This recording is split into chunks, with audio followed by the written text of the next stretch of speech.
अस्सलाम वालेकुम एवरीवन। तो अब हम लोग करने लगे हैं, हमारे पास ईसीजी में से आखिरी कुछ बातें, मतलब ईसीजी तो हमने कर ली है, बस कुछ उसमें से चीजें जिनकी रीजंस पता होंगी आपको तो आपके लिए आसानी होगी और आपके कॉन्सेप्ट और ज्यादा क्लियर हो जाएंगे। मैं आपको ये नहीं कह रही कि मैं आपको बहुत ही ज्यादा डिटेल में या फिर ऐसा कुछ बता दूंगी कि आपको समझ में ना आए।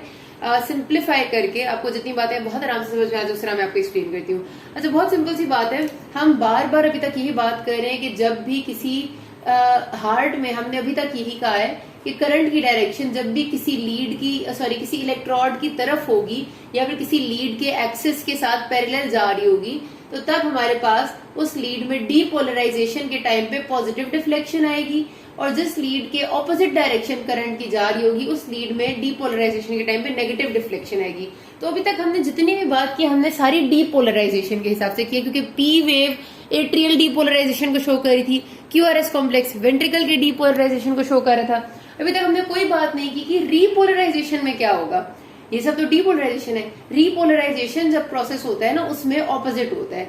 ऑपोजिट क्या होता है कि रीपोलराइजेशन में आपके पास जब करंट की डायरेक्शन उस तरफ मूव कर रही हो या उस चीज के पैरेलल हो जिसने रीपोलराइज होना है, ठीक है, जिस इलेक्ट्रोड में रीपोलराइजेशन जिस लीड में शो होनी है उसके एक्सिस के पैरेलल अगर लाइन मूव कर रही होगी तो अब आपके पास जो डिफ्लेक्शन आएगी वो नेगेटिव आएगी, क्योंकि अब रीपोलराइजेशन हो रही है। ठीक है, तो याद रखना यहाँ पर डीपोलराइजेशन में रूल अलग है, इसका ऑपोजिट हो जाता है। यहाँ पर हमने कहा था कि अगर मेरे पास लीड 1 है और उसका एक्सिस इस तरह जा रहा है, ठीक है, तो अगर मेरे पास करंट की डायरेक्शन ऐसे होगी तो depolarization will show your positive deflection, ऐसे ही है। लेकिन जब रीपोलराइजेशन होनी होती है तो अगर मेरी रीपोलराइजेशन में लीड 1 का एक्सिस यहाँ पर है और मेरी रीपोलराइजेशन होनी है और रीपोलराइजेशन इसी डायरेक्शन में हो जाए तो फिर मेरे पास जो डिफ्लेक्शन आएगी वो नेगेटिव आएगी। ठीक है, तो ये याद रखना आपने कि रीपोलराइजेशन के लिए रूल उल्टा हो जाता है, और रीपोलराइजेशन पॉजिटिव तब होती है जब वो मेरे जो एक्सिस है, मेरे लीड का एक्सिस बन रहा है उससे ऑपोजिट डायरेक्शन में चला जाए तो फिर डिफ्लेक्शन हो जाएगी पॉजिटिव। ठीक है, तो repolarisation is opposite in case.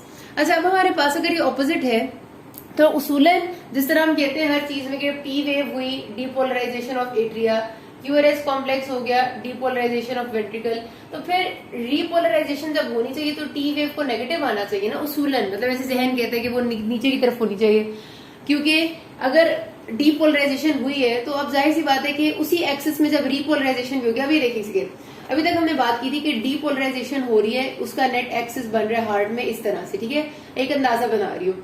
तो अब रीपोलराइजेशन भी सूरन ऐसे नोड से अगर डीपोलराइजेशन शुरू हुई है तो रीपोलराइजेशन को भी ऐसे नोड से शुरू होगी, हर चीज को उसी तरह से रीपोलराइज कर देना चाहिए जैसे डीपोलराइज किया गया है। ऐसे ही है ना, जिस तरह डी हुआ है उसी तरह री होना चाहिए, उसी डायरेक्शन में री होना चाहिए, और अगर उसी डायरेक्शन में होगा तो फिर हमारे पास हमेशा इन्वर्जन टी वेव इन्वर्टेड आनी चाहिए, क्योंकि आपका जो एक्सेस होगा, अगर ये मेरे पास हार्ट की मूवमेंट का एक्सेस है और यही मेरे पास रीपोलराइजेशन का एक्सेस होगा, तो मैंने क्या कहा कि रीपोलराइजेशन का एक्सेस जब करंट के साथ आ जाता है तो इन वेव इन्वर्टेड आती है, लेकिन टी वेव इन्वर्टेड नहीं होती क्योंकि रीपोलराइजेशन इस पैटर्न पे नहीं हुआ करती।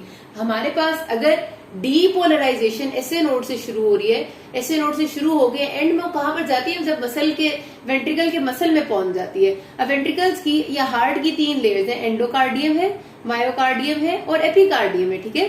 तो हमारे पास जब भी डीपोलराइजेशन होनी होती है तो इस तरह आ रही होती है एंडो से एपी की डायरेक्शन में, लेकिन अब जब हमारे पास रीपोलराइजेशन होती है तो दिमाग ये कहता है कि वो भी इसी डायरेक्शन में, कि पहले एंडो अगर डीपोलराइज हुआ है तो पहले एंडो को ही रीपोलराइज होना चाहिए, ठीक है, जो पहले डी हुआ उसी को पहले री होना चाहिए ना, लेकिन ऐसा नहीं होता।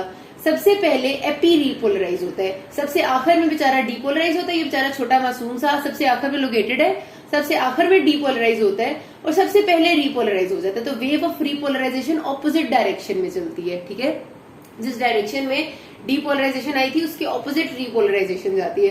तो क्योंकि ये उसकी ऑपोजिट जाती है जिसका मतलब है इसकी डायरेक्शन उल्टी बनेगी जो हमारा नॉर्मल एक्सेस होता है उसका लीड्स का। खासतौर पे लीड 2 का एक्सेस बन रहा था यहाँ पे, और हमने कहा था हमारे जो हार्ट का कार्डिक करंट है वो भी इसी तरह बनता है, इसीलिए हमारी जो पॉजिटिव डिफ्लेक्शन आ गई थी इधर, ठीक है। लेकिन अब रीपोलराइजेशन का एक्सेस अगर इसी तरह बनता तो वेव नेगेटिव हो जाती, लेकिन रीपोलराइजेशन का एक्सेस इस तरह नहीं बना बल्कि वो तो उल्टा बन गया, क्योंकि जो चीज आखिर में डीपोलराइज हो रही है वो सबसे पहले रिपोलराइज हो रही है, यानी एपिकार्डियम।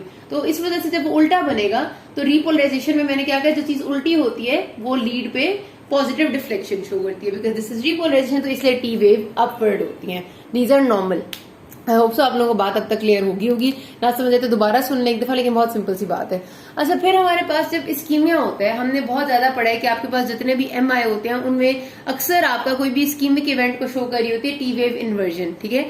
हम कहते हैं इस्कीमिक इवेंट हुआ है, टी वेव इन्वर्ट होगी है, तो उसमें फिर क्या प्रॉब्लम होती है? उसमें प्रॉब्लम ये होती है कि जब आपके पास सपोज, अब आपने एक बात और ध्यान में रखनी है हमेशा कि हार्ट को ब्लड वेसल्स, जो ब्लड सप्लाई मिल रही है वो कोरोनरी वेसल से मिल रही है, और कोरोनरी वेसल्स हार्ट की सरफेस पे रन कर रही होती है बाहर की तरफ, ठीक है, ऐसे करके।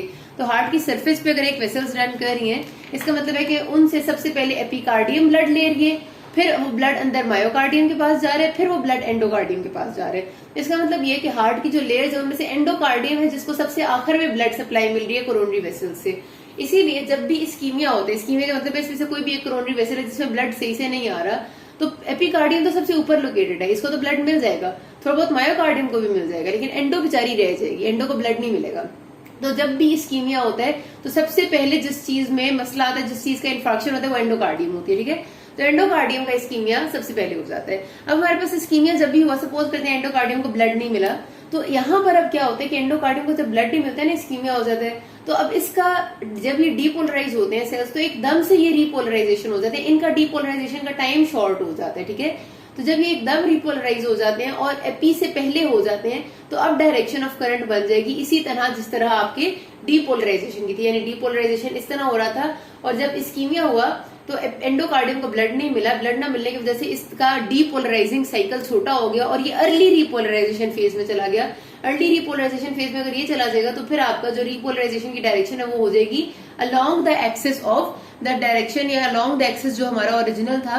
और जब आपके पास रीपोलराइजेशन में एक्सिस बिल्कुल करंट की डायरेक्शन या फिर जो भी हमारे पास पोलराइजेशन की डायरेक्शन अलोंग द एक्सिस हो जाती है, तो आपका वेव नेगेटिव डिफ्लेक्शन शो करती है। जिस तरह हमारे पास डी में ऑपोजिट था, डी में हमारे पास पॉजिटिव डिफ्लेक्शन हो जाती है, यहाँ नेगेटिव हो जाती है, ठीक है। इसलिए हर इस्कीमिया में टी वेव इन्वर्जन होती है। This is very important. अगली जो बात है उसका थोड़ा सा मैं आपको कॉन्सेप्ट देती हूँ, बिकॉज क्योंकि ये बात वैसे बहुत लंबी है, लेकिन इट्स फाइन आपको थोड़ा सा कि हम कहते हैं कि सब एंडोकार्डियल इन्फार्क्शन, यानी वही वाला इन्फार्क्शन जिसमें एंडोकार्डियम को सिर्फ मसला हुआ है, मायो और एपी ठीक है, उसमें हम कहते हैं एसटी सेगमेंट डिप्रेस हो जाता है।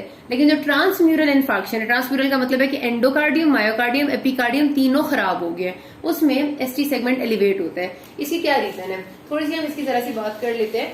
कुछ सिलसिला कुछ यूं होता है कि असल में ना जो चीज इस्कीमिक होती है ना, वो चीज खुद को जल्दी जल्दी डीपोलराइज करना चाह रही होती है, क्योंकि उसको लग रहा होता है कि मुझे ब्लड नहीं मिल रहा, तो ये ना हो कि मुझे कोई करंट भी ना पहुंचाए और मुझे करंट देने कोई आए ही ना और मैं डीपोलराइज ही ना हो, तो वो अपने आप को जल्दी जल्दी डीपोलराइज करना चाहती है, ठीक है। जब वो चीज अपने आप को जल्दी डीपोलराइज करना चाहती है, यहाँ पर बात कर ले हम पहले एंडोकार्डियम की। एंडोकार्डियम खुद को जब जल्दी डीपोलराइज करना चाह रहा होता है, तो उसका ऐसे एकदम से ना ये वो उसकी जो बेस लाइन वेव है वो ऊपर चली जाती है। पी वेव के बाद, ये पी वेव थी, ठीक है, पी वेव के बाद आपकी बेस लाइन वेव नॉर्मल होनी चाहिए, लेकिन वो नॉर्मल नहीं होती, वो नॉर्मल से जरा ऊपर हो जाती है, ठीक है। जब वो नॉर्मल से वो ऊपर हो जाती है तो आपका उसके बाद क्यूआरएस कॉम्प्लेक्स आ जाता है। क्यूआरएस कॉम्प्लेक्स इज नॉर्मल, और क्यूआरएस कॉम्प्लेक्स के बाद जब अगला वेव अपनी नॉर्मल जगह पे आता है, तो आपको असल में लग रहा होता है कि ये अगला वेव नॉर्मल जगह पे आया है, ठीक है, और उसके बाद आपकी टी वेव आई है। तो अब आपको देखने में क्या लग रहा है कि एसटी सेगमेंट इज डिप्रेस्ड, यहाँ पर नॉर्मल लाइन आपको नजर आ रही है और एसटी सेगमेंट आपको इधर नजर आ रहा है। तो इट सीम्स कि एसटी सेगमेंट डिप्रेस है। बेसिकली सिर्फ एसटी सेगमेंट डिप्रेस नहीं होता, प्रॉब्लम ये होती है कि जो इस्कीमिक एरिया होता है वो अपने आप को जल्दी डीपोलराइज करने के लिए उसकी जो डीपोलराइजेशन की वेव जब आती है तो आपका अर्ली एरिया बेस लाइन से ऊपर हो जाता है, ठीक है, और जिसकी वजह से एसटी सेगमेंट डिप्रेस्ड फील होता है। और ट्रांसम्यूरल इन्फेक्शन में क्योंकि आपका सारा का सारा एरिया इन्फेक्टेड है ना, एंडोकार्डियम से एपिकार्डियम सब तक, तो शुरू की जो आपकी बेस है वो आपकी डिप्रेस हो जाती है, और जब ये डिप्रेस होती है तो अगला एरिया जब आपकी बेस लाइन पे आता है तो आपको एसटी सेगमेंट एलिवेशन की तरह नजर आता है। एक बहुत ही बेसिक सा कॉन्सेप्ट मैंने इसका बनाने की कोशिश की है, पर इसके बारे में परेशान ना हो, जिसको नहीं भी समझ इट्स फाइन, बस एक बेसिक सा आइडिया होना चाहिए, ठीक है। यहाँ तक किसी कोई भी मसला हुआ तो आप मुझसे पूछ लें। अब हम बाकायदे से स्टार्ट करेंगे हमारे जो टॉपिक्स हैं, angina, MI, coronary syndromes and everything. किसी को भी मसला हो आप मुझसे जरूर पूछ लें। Thank you.